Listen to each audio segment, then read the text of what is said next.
Hello friend, welcome back to dream success academy. मैं अविनाश आप सभी का स्वागत करता हूं। आज के वीडियो में हम लोग 70 बीपीएससी के लिए प्रैक्टिस सेट कवर करेंगे। जो हमारा सब्जेक्ट है मॉडर्न हिस्ट्री प्लस साइंस से जो है इस वीडियो में आपको प्रश्न मिलेंगे। सभी जो प्रश्न है काफ़ी इंपॉर्टेंट होंगे। आज हमारा जो है प्रैक्टिस सेट नंबर 5 होगा। बिल्कुल आपको एग्जाम वाले पैटर्न में मिलेंगे, ठीक है। तो यदि आप चैनल पर पहली बार तो चैनल को सब्सक्राइब करिए, बेल आइकन को प्रेस कर लीजिए ताकि इस तरह का वीडियो आपको मिलता रहे। देखिए, बीपीएससी का जो है प्रैक्टिस सेट लगातार इस चैनल के माध्यम से कराया जा रहा है। करंट अफेयर्स और सब्जेक्ट वाइज जो प्रैक्टिस सेट कराया गया है। यदि आप लोग सभी वीडियो को देखना चाहते हैं तो इसका स्पेशल जो है एक प्लेलिस्ट बना हुआ, वहाँ से आप सारे वीडियो को जो चेकआउट कर सकते हैं, ठीक है। तो चलिए स्टार्ट करते हैं। अच्छा, इससे पहले वाले जो प्रीवियस वीडियो था उसमें हम लोगों ने 1 से लेकर 30 तक के जो है प्रश्नों को कवर कर रखा है, ठीक है। आज की वीडियो हम लोग 31 से स्टार्ट करेंगे, ठीक है। तो पहला क्वेश्चन है कि किसी भी पारिस्थितिकी तंत्र में जो ऊर्जा का पिरामिड होता है ना, यह किस प्रकार का होता है। तो देखिए, यहाँ जो है हमेशा आपको सीधा होता है, ठीक है। ये आपको इसी तरह से हमेशा होता है, इस तरह से बने होता है, सीधा होता है, ठीक है। यहाँ से एनर्जी पिरामिड है यह, ठीक है, जिसमें प्राइमरी प्रोड्यूसर है, इसके बाद प्राइमरी कंज्यूमर है, फिर सेकेंडरी कंज्यूमर है, फिर थर्ड कंज्यूमर है, ठीक है। और ऊर्जा का जो प्रवाह होता है वो आपको 10% के हिसाब से होता है, ठीक है। यानी कि यहाँ 100% है तो यहाँ आकर ये 10% हो जाएगा, ठीक है। यहाँ 1% हो जाएगा, यहाँ 0.01% हो जाएगा, ठीक है। तो यह जो पिरामिड होता है हमेशा, ऊर्जा का पिरामिड जो होता है हमेशा यह सीधा होता है। इसे याद करिए, यह प्रश्न जो है एग्जाम में बहुत बार आया है। चलिए इसके बारे में थोड़ा सा जानते हैं, क्योंकि हम लोग जो है प्रश्नों को एक्सप्लेन भी करते चलते हैं ताकि उससे जो रिलेटेड अन्य फैक्ट है वो भी आपको पता चल पाए। देखिए, ऊर्जा का पिरामिड जो हमेशा सीधा होता है क्योंकि ऊर्जा का प्रवाह उत्पादक से उपभोक्ता स्तर तक एक दिशीय होता है, ठीक है। ऊर्जा की मात्रा उत्पादकों में क्या होती है, अधिकतम होती है, यानी जो ऊर्जा का उत्पादन करते हैं उनमें उसकी मात्रा अधिक होती है, ठीक है। जैसे कि जो प्राइमरी प्रोड्यूसर है, ठीक है, उसमें ऊर्जा की मात्रा अधिक होगी। देखिए, ऊर्जा जो है खाद्य श्रृंखला के प्रत्येक पोषक स्तर पर क्या होती है, कम होते जाती है। जैसे हम लोगों ने बताया 10% के हिसाब जो है कम होते चलती है, क्योंकि ऊर्जा का एक भाग ऊष्मा के रूप में नष्ट हो जाता है और विभिन्न गतिविधियों में उपयोग के लिए ऊर्जा का प्रमुख भाग जो शोषण के द्वारा मुक्त हो जाता है। पिछले पोषक स्तर की ऊर्जा का केवल 10% नहीं, अगले पोषक जो स्तर को है प्राप्त होता है, जैसा कि लिंडमैन के 10% नियम जो कि 1942 ईस्वी में दिया था, इसके द्वारा प्रस्तावित है, ठीक है। चलिए नेक्स्ट क्वेश्चन देखिएगा।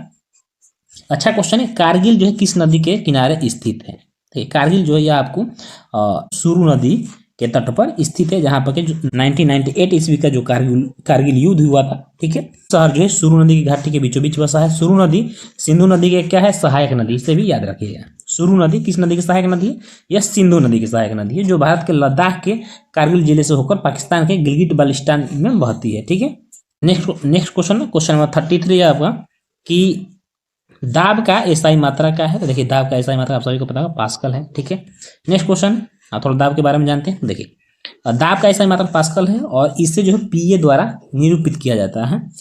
दाब को प्रति इकाई क्षेत्र में परिभाषित किया जाता है। दाब बराबर बल बटा क्षेत्र होता है। 1 पास्कल 1 न्यूटन प्रति वर्ग मीटर के दाब के बराबर होता है और इसका जो सूत्र होता है वो 1 न्यूटन पर मीटर स्क्वायर होता है, ठीक है। नेक्स्ट क्वेश्चन है 34 नंबर, कि सेमीकंडक्टर में उसके प्रयोग के आधार पर उपयुक्त अशुद्धियां किस लिए मिलाई जाती है। देखिए, जो सेमीकंडक्टर होता है उसमें अशुद्धियां मिलाई जाती है। तो ये अशुद्धियां क्यों मिलाई जाती हैं, क्योंकि उसकी जो विद्युत चालकता है उसको बढ़ाने के लिए जो आपको अशुद्धियां मिलाई जाती हैं, ठीक है। देखिए, यहाँ अर्धचालक के बारे में, जो अर्धचालक पदार्थ हैं इनकी विद्युत चालकता ताप के बढ़ाने बढ़ती है, ताप के घटाने पर घटती है। ये इंपॉर्टेंट है, ठीक है, इसलिए याद रखिए। जो अर्धचालक होते हैं उसकी जो चालकता है, यदि हम ताप बढ़ाएंगे तो उसकी चालकता बढ़ेगी, ठीक है, फिर घटेगी, ठीक है। परम शून्य ताप पर अर्धचालक जो है पदार्थ आदर्श अचालक की भांति व्यवहार करता है। अर्धचालक पदार्थ जो उदाहरण है सिलिकॉन है, जर्मेनियम है, गैलियम है, आर्सेनाइड, जो यह अर्धचालक के उदाहरण है। नेक्स्ट क्वेश्चन है, हाइड्रोजन बम आधारित रिएक्टर बनाया गया था, तो यह जो है नाभिकीय संलयन, ठीक है, क्या है, नाभिकीय संलयन पर आधारित रिएक्टर बनाया गया था, ठीक है। देखिए, हाइड्रोजन बम नाभिकीय संलयन सिद्धांत पर कार्य करता है, जबकि परमाणु बम जो होता है वह आपको नाभिकीय विखंडन के सिद्धांत पे कार्य करता है। हाइड्रोजन बम, इस बम का निर्माण जो है एडवर्ड टेलर ने किया था।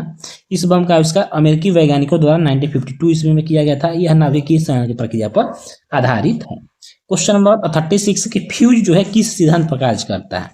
ये फ्यूज जो होता है यह विद्युत धारा द्वारा उत्पन्न ऊष्मा के सिद्धांत पे कार्य करता है। तो ऑप्शन नंबर बी इधर राइट आंसर हो जाएगा। ठीक है, जैसे एक फ्यूज जो है धारा के ऊष्मीय प्रभाव के सिद्धांत पर कार्य करता है।